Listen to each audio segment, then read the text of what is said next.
Today's video is sponsored by... Wait, what is it?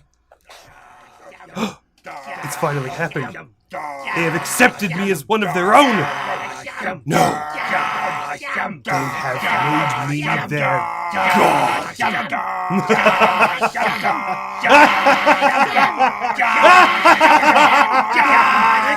Loves the shark god! Woo! Everybody knows our new shark god! Yeah!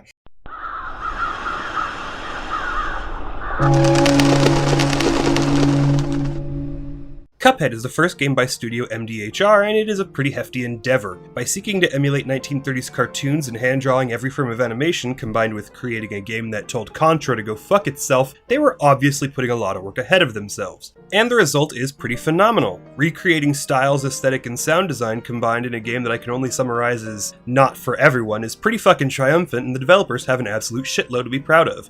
But that's not why I'm here. I'm here to bitch incessantly and rage endlessly. So what could possibly be worth bitching about? Is it the difficulty? Is it some broken mechanics? Is it a deep-seated lack of a sense of progression? I just spoiled it, didn't I?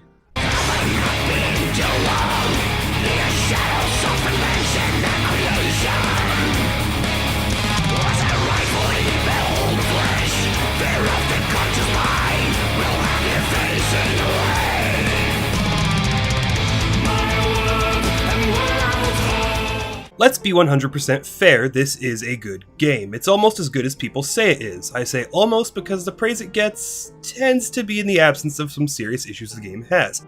Issues like... Issue number 1. Partying. Parrying has become a massive source of frustration for me. It has a very small window of effect and even smaller duration, and its frames are 10 kinds of fucked up.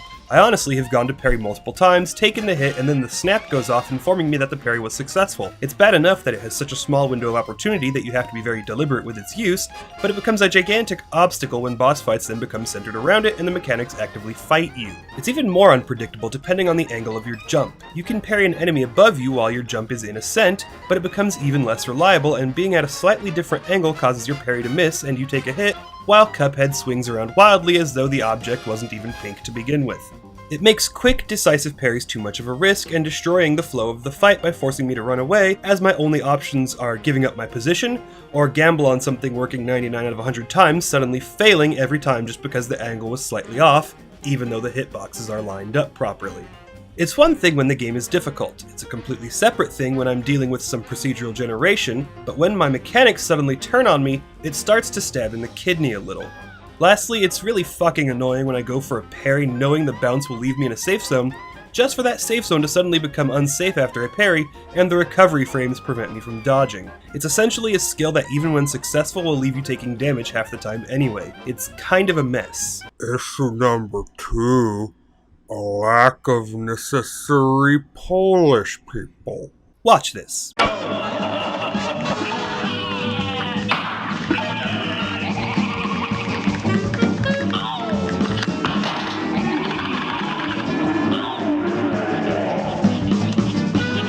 If the devil performs a certain attack forcing me into the left corner, I will take damage from literally nothing. Devil's body never hits there is no minion, but I take a hit. Obviously the option is to jump when he readies to rear back and dash out of the corner, right? Well yes, that works, but it doesn't happen on the right side, which tells me his hitbox is all fucked up and broken. Combine taking damage from nothing with the inconsistent parry, and I'm left wondering just what the hell happened during playtesting. Was there no QA? Were these things just not thoroughly looked over as they should have been? And it's not just a single attack by a final boss. The procedural generation found in some bosses creates situations where you have no option to avoid taking damage. Take the dragon boss. In his final phase, he has a wide-reaching flamethrower attack, but if the platforms don't generate properly, I find myself having to decide between jumping into the fire, dodging into the abyss, or letting the platform carry me into the boss itself. Far too many of the fights create situations wherein successfully dodging one attack will require you to take damage, all for the sole reason that the procedural generation of the attacks alone is enough to end an attempt just from standing on the wrong portion of the screen at a time you couldn't possibly have foreseen as being the wrong one. And fairly enough, that is part of the challenge, leveling mobility versus only semi-predictable movement. But the generation and patterns of attacks play out in a manner that can kill you within a few seconds of starting, all because the dice were just rolled that way. If I'm having to fight against dice rolls like that, I'd rather not one of the results be start over halfway through a perfect run just because. Issue number RL Stein. A lack of coherent progressive metal. Developing a game that presents a completely coherent progression is hard. That's not patronizing, that is me admitting that developing games is a shitload harder than it sounds. Progression is something that is integral to game design. Cuphead shoots for linear progression. Everything is harder than the thing what came before it. Or that's what they shot for. Inkwell Isle 1 handles its difficulty pretty well. Isle 2 gets a little spotty, and Isle 3 turns into a complete shitfuck in record time. I spent about an hour on the dragon fight. It whooped my ass, and I'm not afraid to admit it. It kicked me in the dick so hard that I was considering putting the controller down, saying, "This just isn't for me," and walking away.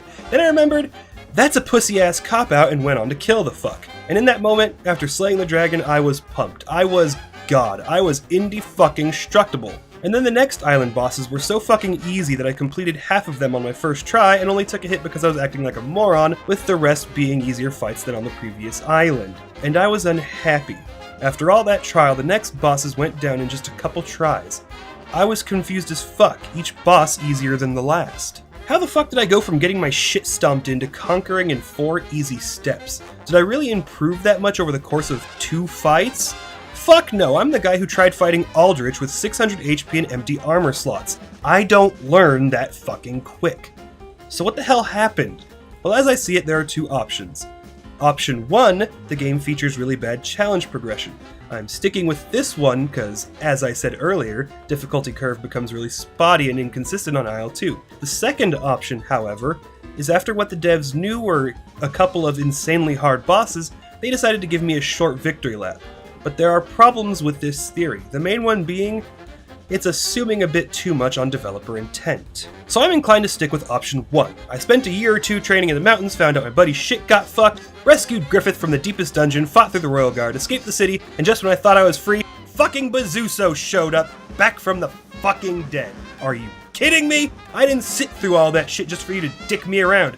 Give me the apostle, kick my ass, and set off the goddamn eclipse. I don't know what happened in those instances. Maybe that fight wasn't as hard a time as I ended up having, and it's always possible. But the end result was that I'm getting pumped for the next big challenge, and all I got was a joke at the expense of Final Fantasy multi-stage boss fights. By lacking coherent progression, the game ends up lacking a sense of progression. Dishonorable discharge. Why the fuck can't I unequip my super? The supers suck, and when you get 5 EX bars, you're locked into using it and wasting 5 EX shots just because you didn't pay attention for a second too long. They're shit, and every single time I use them resulted in me taking damage.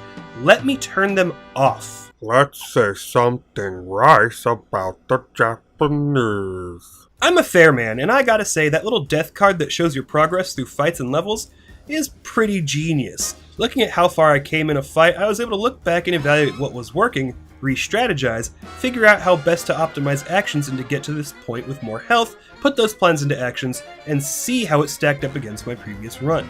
The game lacks a coherent sense of overarching progression, but what it handles in an absolutely stellar manner is making each individual level its own journey, its own challenge, its own trials for me to test different strategies on. Small moments are where this game shines brightest. Each boss is unique, and each action stage is unique. Even the endgame boss rush contains all new mini-bosses. From a design aspect, this game is absolutely triumphant and achieves what they set out to do with flying colors. But from a mechanical aspect, it's lacking a severe amount of polish, boss order seems like it needed more attention, and it gets a little too far into the random death area sometimes. It's not that it's simply not for everyone. No game is for everyone.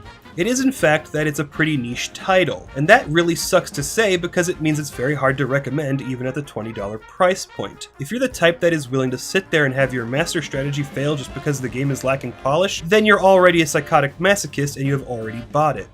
But if you're really not into that, you aren't going to get your money's worth out of the aesthetic and soundtrack alone, as you won't get to experience most of it. This is no casual endeavor. This is no hardcore endeavor. This is a trial so brutally punishing that only suitable soundtrack is Cannibal Corpse, and that's before the bugs and randomness start stabbing at you. The game overall isn't entirely as hard as it's advertised or even told to be. Most of the bosses actually have an easy mode. There is an expert mode for much harder challenge for the real hardcore, and my hat's off to those who have already S-ranked those. But it not being as hard as it's been advertised doesn't make its barrier to entry any lower. It does take a very high skill level to get anywhere in this game, and the simple fact is, combine that with broken mechanics, most people will probably stop somewhere in the second island. And frankly, if you're okay with throwing $20 down on an insane endeavor that recaptures our history of great animation, even though it's a game you probably won't do very much playing of, that's great.